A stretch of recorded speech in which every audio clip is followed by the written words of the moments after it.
Could you tell me then, for you, what healing means with all of this? Healing for me continues, Suzanne. It's the relationship of self-esteem, of self-love, of self-support, of self-belief. So I think on my best days, I feel good about myself.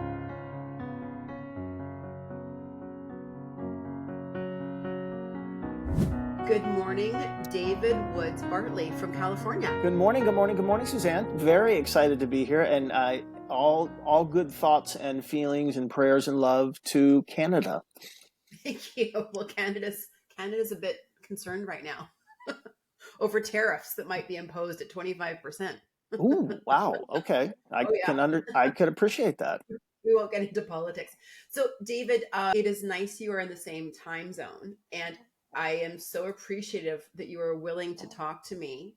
Specifically, I want to talk about healing from suicidation. And I know you have so much other healing of other things that have happened to you, but I'm hoping to specifically hone in that Mhm. today. But first of all, can you tell me your story on Forest Hill Bridge in Yeah. 2011 and whatever led up to that? Well, that's a great question. I think what I like to say to people, Suzanne, is so just to give a little some reference. So the Forest Hill Bridge is about 30 minutes outside of Sacramento as you head up towards beautiful Lake Tahoe. And at 730 feet tall, it's 500 feet further off the ground than its more famous cousin, just 2 hours away in San Francisco. And it's Okay. the fourth tallest bridge in the United States. And what I like to say to people, and as I shared with you, I'm not clinical. I don't have a medical background. I have they put me into the what they say the lived experience. Hmm. And I wasn't going to kill myself because of what I was thinking. And I wasn't going to kill myself because of what I was feeling. I was going to kill myself because of what I believed. And I think that is a really important point that we don't spend enough time looking at, because by the time we look at somebody's thoughts and feelings, I think that can actually be maybe in some instances a little too late, because there's nothing that we do that's not in alignment with what we believe. And on August 31st, 2011, at 48 years old, I believed that I was completely worthless, that I was stupid and pitiful and grotesque and ugly, that I had no redeeming value, that I believed those things were true. Were they true in the empirical sense? No. But did I believe them? Is everything we believe empirically true? Of course not. But I believe those. And I think that as we look, if I look at my brothers and sisters out there, not in the familial sense, but in the larger sense of shared experience who are suicidal, each and every one of us acts, feels, thinks as a direct relationship to what we believe. Hmm. And my belief set on that day was very common to what many, and you have had experience with souls like me, and probably the worst belief, worst in the sense of was so opposite of what was true, was that I believed if I killed myself, not just in my immediate circle, but the entire world would be better off without me. And so I was living with my former beloved, my former wife, who's still a dear, dear friend of mine. And we lived on a perfectly rectangular 2.5 acre piece of property. And I woke up on that day and I took a slow reconnoiter around the property. And then I got in my fire engine red. And Suzanne, it's interesting because for me, symbolism, I'm always looking for symbols. And I didn't realize it at the time, but I think about it now. Like even my vehicle was emblematic of what was going on inside of me. Hmm. And I made that short 20-minute drive that I had made 30 times before, maybe 35. I mean, the truck could have driven it itself. Arrived on scene, parked, turned off the motor, hands on the 10 and 2 position of the steering wheel, the same position that we all go to when we're considering some sort of massive decision. We're reflecting. We're like, okay. And I took a deep breath. Hands came down. I'll never forget. Hands came down at the bottom of the steering wheel in this large clap, and then made my way to the midpoint And at the time, the barrier, Suzanne, hit me right across the top of the chest. Now, since then, in the 13 years since, they've raised it to it's about 7 feet tall. So thank Okay. God. No getting over it now. No, not unless you're going to have some sort of ladder. And the view, as you can imagine, anything at 700 feet is going to be rather dramatic.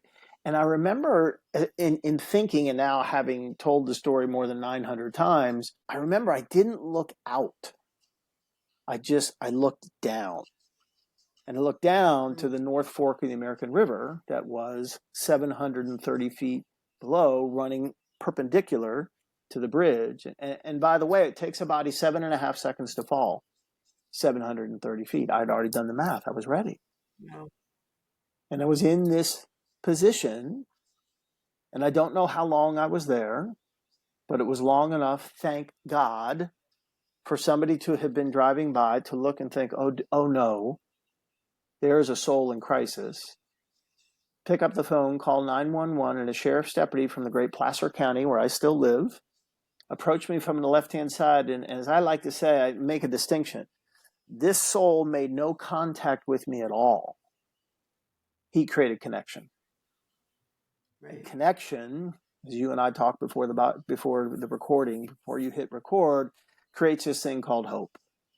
And my assertion is, uneducated, unprofessional, all these different things. My assertion is there is no greater, stronger, more important emotion in life than hope. I think while love and faith and joy tend to get the top billing, it is actually hope that we live for. Hope is motivation too. I had a counselor tell me that the antidote against depression is motivation, but motivation comes from hope. Yeah. Well, and it's interesting. I'll jump to it. I'm looking at my phone only because my beloved niece Brooke, who is amazing and for a million reasons, sent this to me. And this is from an extraordinary soul who is on Twitter and has this quotation that his name is Matthew, that he wrote about hope that will forever be, it's exactly what it's all about. And bear with me if you would, but it's, we think, I should have it memorized because I've read it so many times. Here we go. People speak of hope as if it is this delicate, ephemeral thing made of whispers and spider webs. It's not. Hope has dirt on her face, blood on her knuckles, the grit of cobblestones in her hair, and she just spat out a tooth as she rises for another go. Wow. That's good. Oh like my God, that is amazing. Yeah. That's exactly what hope is. Yeah, totally. So you found your hope after that attempt. Well, it is a continual journey. There are days that I am awash in hope. There are days that hope is, hold on, David, pain ends. There are days in which I am looking everywhere and I can't seem to find hope. So it is I would love to say it has been static and predictable, and it's not been any of that. Especially in the last year of these last 13 years. This last year has really been, it's been hard. It's been hard. Because of and circumstances around, or because of your own personal life? No, what happened last year, I had the busiest speaking year I've ever had. I was literally all over the world doing primarily, most of my work was with the military, which was an incredible honor and a blessing.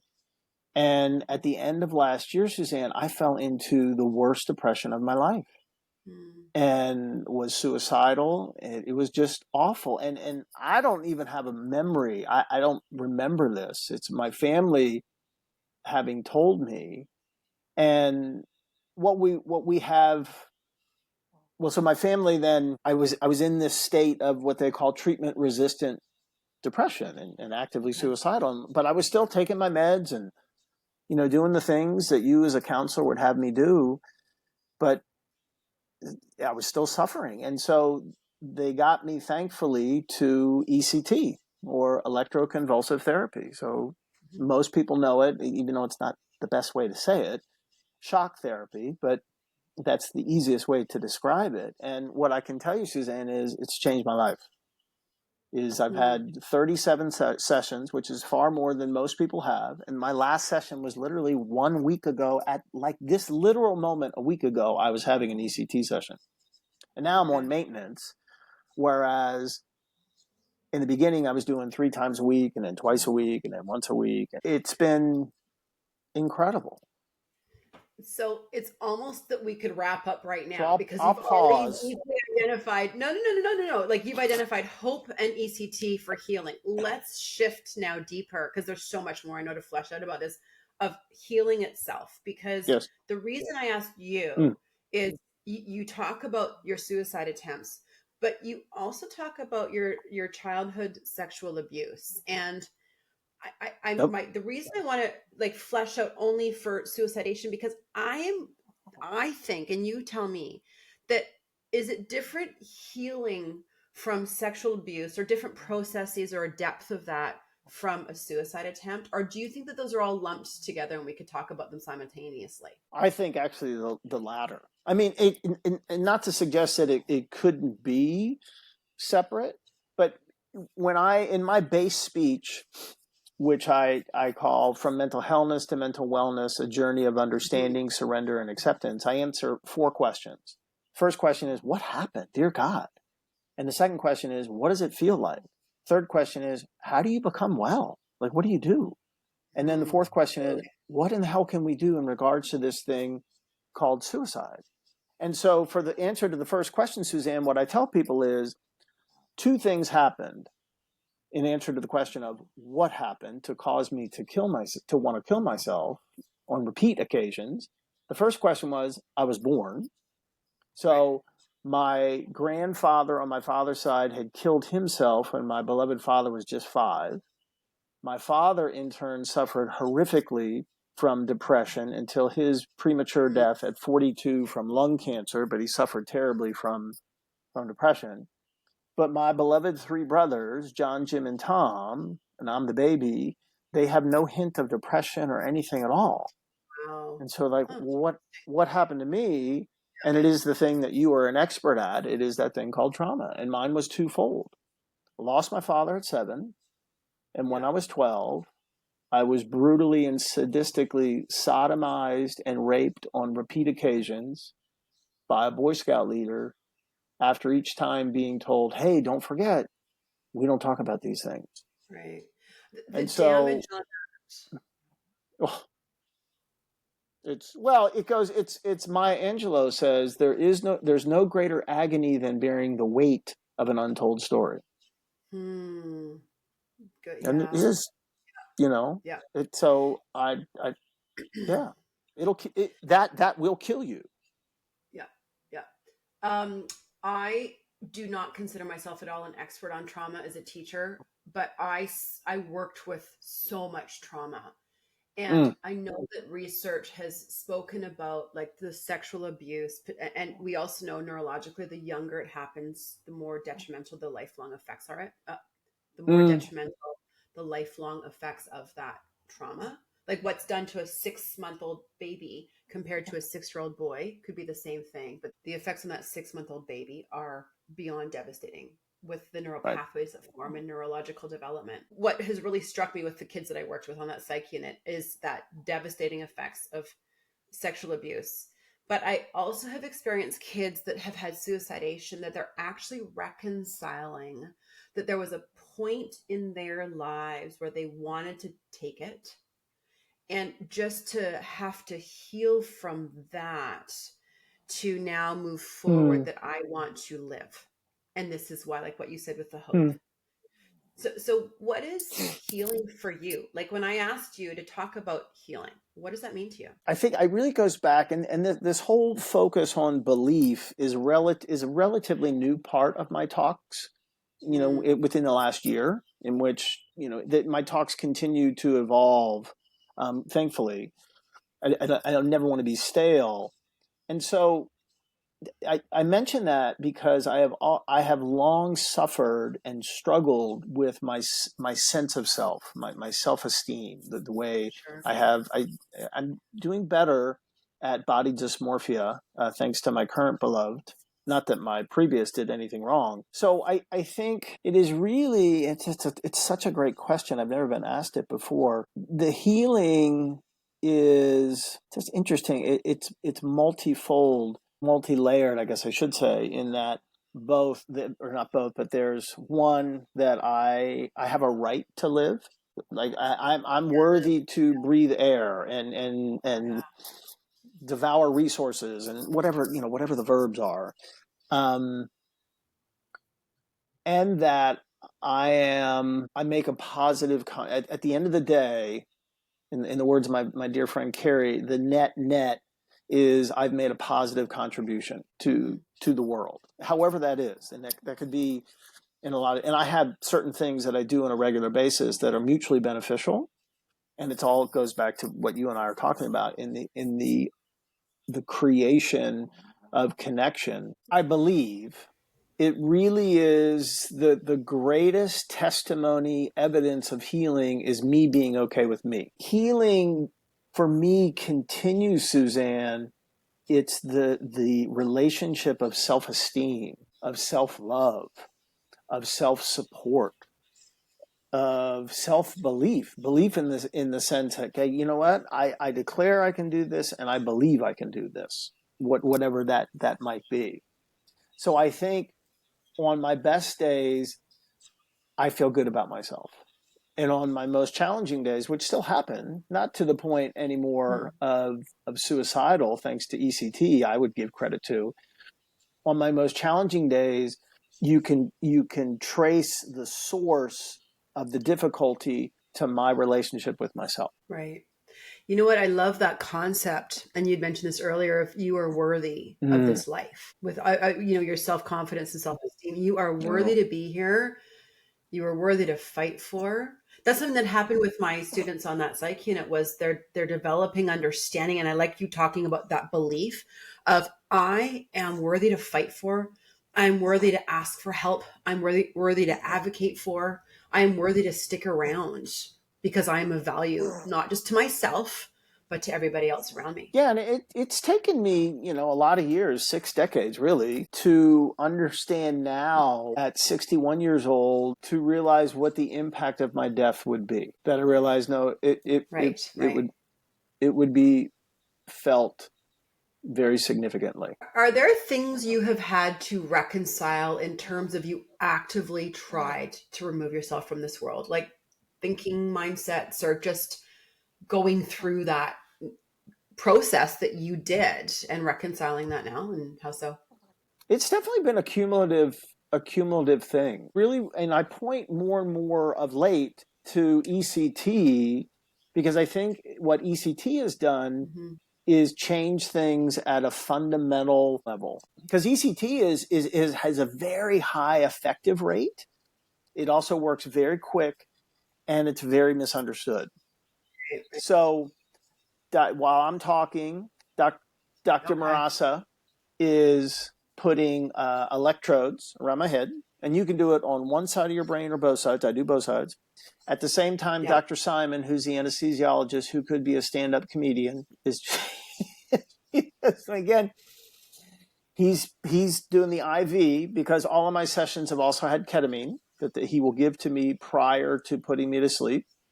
So then he always gets the last word. He says, "David, are you ready for your nap?" I say, "Yes, I am, Dr. Simon." So he'll put me to sleep, and then right after I'm asleep, he will give me another drug that completely paralyzes me. And they paralyze me because they don't want the seizure that they are going to induce to break any bones and hurt myself. So again, I'm fully asleep. So then they run whatever amount of electricity. I don't know. I have a seizure between 30 seconds to a minute, and then it's done. They reverse the paralysis. When I'm breathing normally, then I go into recovery and meet with the incredible array of nurses, amazing people who, you do this over the course of a year, you become very, very connected with these particular human beings. And then I'm It's a sure. very Yeah. sacred experience. And then I go home. So start to finish is about 3 hours from the time that I show up to the time that I go home. I don't feel anything. I don't remember anything from the process. But what happens is the two things really from a non-clinical standpoint is my brain is flooded with neurotransmitters. And as Dr. Marasa has shared with me, he said, David, it's really like your brain is being reset. So what I've noticed is I can still get into the place of feeling depressed, but not be suicidal. And that's a huge, Okay. that's a win. You know what you're referring to is I just only know because I wrote about this in my thesis is the notion of Right. neuroplasticity, right? The idea that our brain is malleable and plastic and we can form new pathways and we can reroute things for healing. I wrote actually about neuroplasticity for healing in terms of we know that brain can change and you're not, we used to think you were stuck where you were at 61 years older, and they've in the 60s they started proving no, that's not the Right. case.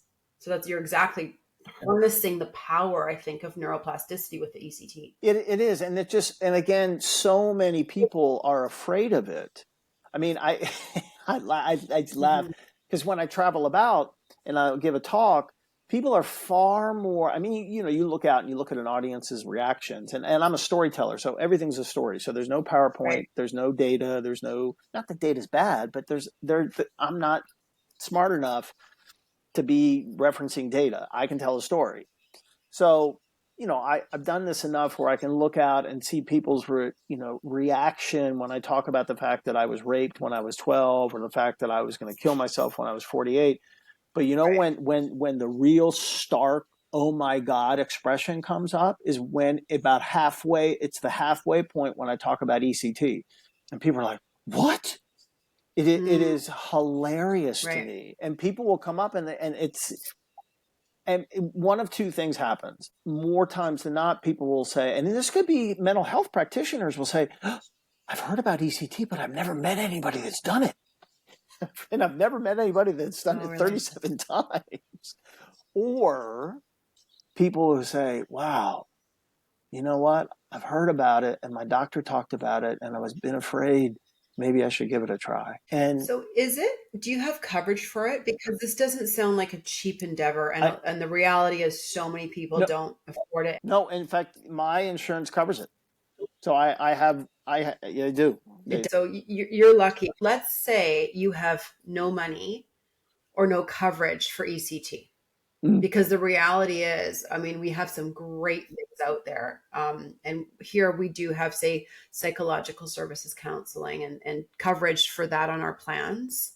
But a lot of people don't have it. So, what else besides the ECT, which sounds phenomenal, has been helpful for you? Or is it just ECT in your healing journey? No. It's it is body, mind, and spirit. So it's diet, it's sleep, it's exercise, it's Yeah. time outside, it's individual therapy, it's group therapy, it's I'm on 4 meds that I take every day, ECT, and then my own spiritual path.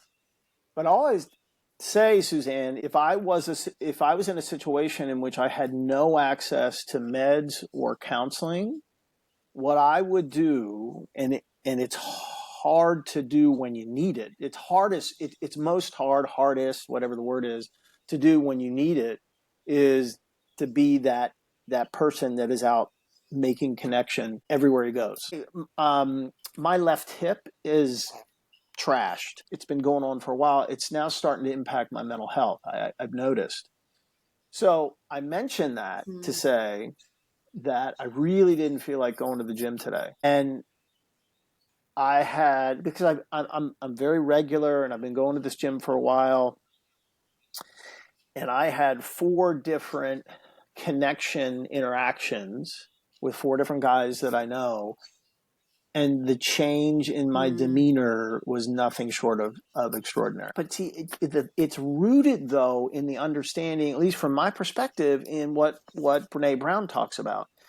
And her definition of it is astonishingly perfect. And what she says is, so Dr. Brown says, I define connection as the energy that exists between people when they feel seen, heard, and valued, when they can give and receive without judgment, Totally. and they derive strength and sustenance from the relationship.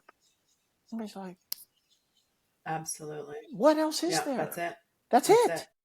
There's only one emotion that comes out of that, and that's hope. That's why if you don't have anything else, just go make connection. And then I teach people how to do that. There's lots of different ways, but I make it as simple as possible so that you can. Anybody, anytime, any place, anywhere. You can. If you had only relationships to work with and you couldn't afford the ECT, you couldn't afford talk therapy, you couldn't even afford the meds, within those relationships of connection and of hope, can you identify one single thing that you need to get that? 3 things. And this is why I love this. And this is not about me. I give all credit to the universe. You can do these 3 things with anybody. So this is the person that you have literally have never set eyes on before is right in front of you. So I say recognition, understanding, and expression. So the first thing to connect with somebody, you need to recognize that they exist as an entity in the universe. Like you are there. And I'm really, really, really kind of obsessed with names. And so what I ask people to do is become great at remembering and using people's names. And the homework assignment is the next time you go out to dinner someplace, wherever it is, or lunch or breakfast, whatever, it doesn't matter. You're going to be in relationship with, you're going to be sitting and this soul is going to be standing. You're going to be in relationship with that soul for about an hour. Not every other time, not every third time. Every single time that person comes to your table, use their name. And you tell me what happens at the end of that hour. You tell me. Just you tell Powerful. me.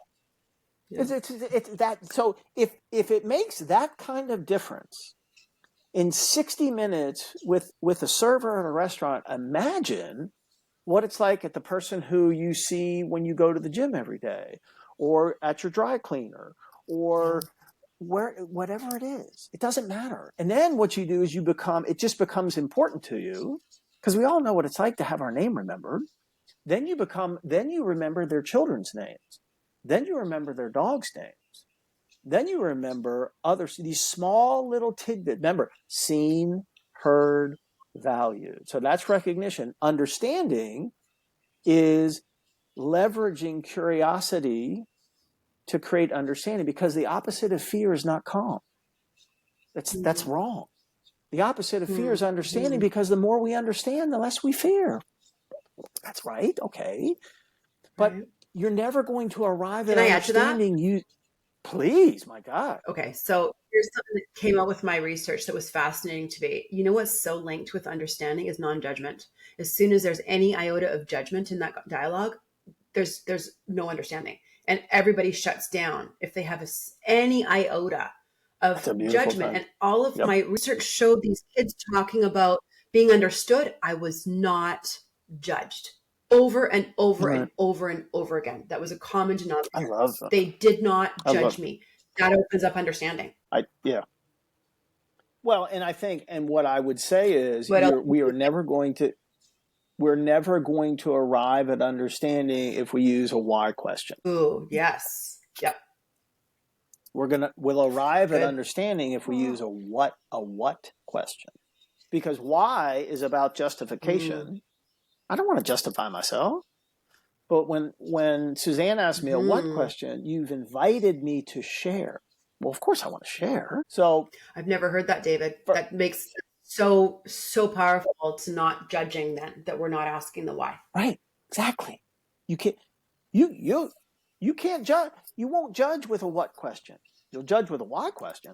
I don't remember the initial back and forth between the police officer and I, but I remember the first question. And the first question was, David, I loved how first thing he did is use my name. David, would you please, he even used please. He said, David, would you please share with me how you are feeling right now? Wow. Like, That's good whoa. training. That's good training. Dude. But the second question I think is the question people ask me all the time, as I'm sure you get it as well. I don't know what to do when somebody is suffering whatever. It doesn't matter. I'm not talking about the extreme of suicide necessarily. And I'll say, ask them. And they'll say, what do you mean? I'm like, ask them. Like, what do you mean? Ask them. Second question, Suzanne, was, David, what can I do to help you feel supported right now? I was like, oh my God, that's like the best question of all time. So there's no greater question than that. So good. There's no judgment in that. Yeah. You can't help somebody feel supported and judge them simultaneously. Can't do that. It's impossible. So you become great at remembering people's and using people's names. And then you leverage what to arrive at the place of understanding. And then the last is expression. You got to let people know how you feel. So there's lots of different ways that we can do this. So my eldest brother is a retired 2-star general. He's my dad. He's my dad. He's my guy. He and my wife, they're my North Stars. So at the end of last year, when I was back into the place of hell, he started a pattern that he has not missed a day. So my brother John and his beloved Joan of 48 years live in Illinois. And I wake up every day. The first thing I do is I grab this. And I grab this because there's going to be a text from my dad. And Suzanne, it's always the same thing. It's always the same, formatted the same 4 ways. First is what he's doing that day. Second is his direction for me. Hey, brother. Hey, don't forget this. Hey, focus on this. Hey, I know you're going to do great today. Hey. Third, motivational quote. Fourth, love you. Every single day. All you need. And then 99% of the nights are finished with a phone call with him. So none of that costs money. Yeah. It's just, but every single one of that is, I define connection as the energy that exists between people when they feel seen, heard, and valued, when they can give and receive without judgment, and they derive strength and sustenance from the relationship. So you're actually, our discussion, I just have to insert this because I researched from 25 kids, what did you need as your mental health deteriorated and your substance use increased? And you have just identified all 3 of the main findings that these beautiful teenagers told me. You've talked about support. They need support. You brought up understanding. They identified understanding. And the last one you just brought up was care. Those are that's it. Support, understanding, and care. And that was all enshrouded in your response of the connections we need for healing and how we do that with each other and what we receive and then what we know to give. Support, understanding, and care. This is what I do. It is in a constant effort for my own well-being to connect and look for opportunities and also be mindful on the receiving end. So I had this incredible experience on Friday when I had my 37th session of ECT. And so I was there's 2 phases in the recovery when you first come out of a treatment. And then the second is when you're kind of like in a lazy boy chair. And so there's a row of chairs and was sitting there and Betty, who I am probably the closest to of all the nurses. And she's funny and wonderful. And I adore this soul. And she comes over and she leans in close and whispers in my ear. And she says, David, a patient named Ken is going to be here in just a moment. He's only had a couple of treatments. Will you please let him know it's going to be okay? And to think about, who's that lucky to be, you want to talk about a boost of self-esteem that I was trusted enough to be the spokesperson, it's just like, wow. And, And he sat, and he was older than me. He was probably 70, 75. And I said, brother, it's going to be okay. I promise you. There is hope in that. Like, that is hope for you, right? Not just the meaning and purpose of that, but look at your hope in that. Look where you are. There's hope for this man that you're speaking to, but that is like hope embodied. Exactly. It just so, to be trusted, to be sought out and selected to share my experience with somebody who is just beginning his journey, and like, wow, that's pretty cool. Yeah, really cool. Okay, I want to wrap up. Okay. My last question before we start concluding this interview. Here's my last question. I don't know, you might want to think about this one because I think this is a hard one. Okay. I've asked this before of an author in my area who has had tons of trauma, and she wrote a book called North of Normal. So same question for you. Ready? When do you know that you are healed? It's levels of it. And I think for me, it's actually the answer is, I actually can tell you right away. When I can stand in the bathroom mirror and look at myself and say, you're okay. Not having done anything, just I'm in the bathroom. There's only so much you can do in the bathroom. So it's just, haven't given a talk, haven't done this, just, you're okay. You know what? Like, you're, I'm okay. That to me. Yeah. I've had many dialogues with people that healing's never done. You're never finished healing. It's a journey. And I'm okay with that. I think I've let go of my expectation that there would be this, quote unquote finish line to be all done. Right. And what makes it easier to embrace that reality are situations and circumstances and events like I had this past Friday, when an amazing nurse asked me to reassure another soul it's going to be okay. Oh, that is healing. That's healing right there too. Oh yeah, absolutely. Okay. I always end with 3 wrap-up questions, and I consider each guest before I ask these to kind of take us to the front end goal of how do we heal from suicide. So here's number 1 wrap-up question. When you meet a stranger on the street, somebody that has no idea who you are, no idea about your past, what is the one thing that if they could know about you would affect their behavior towards you for the better? They know one thing about you. What would it be to help them maybe respond better or say better or just be on better behavior as a human being? I love kindness. Kindness in big and little ways that's my love language for sure. So number 2, wrap up question number 2. What is the one thing a stranger could do to help you heal? Now you've already identified your 3 components, but just in passing, stranger on at a coffee shop or waiting for a crosswalk light, what's the one thing that they could do to help you in that little daily encounter, that little moment to help you heal? Like a tangible example. Say hi. And I'll give you, so I'm a huge fan of this gentleman by the name of Dr. Drew Ramsey. And here's what Dr. Ramsey says. Someone you see today is thinking about killing themselves.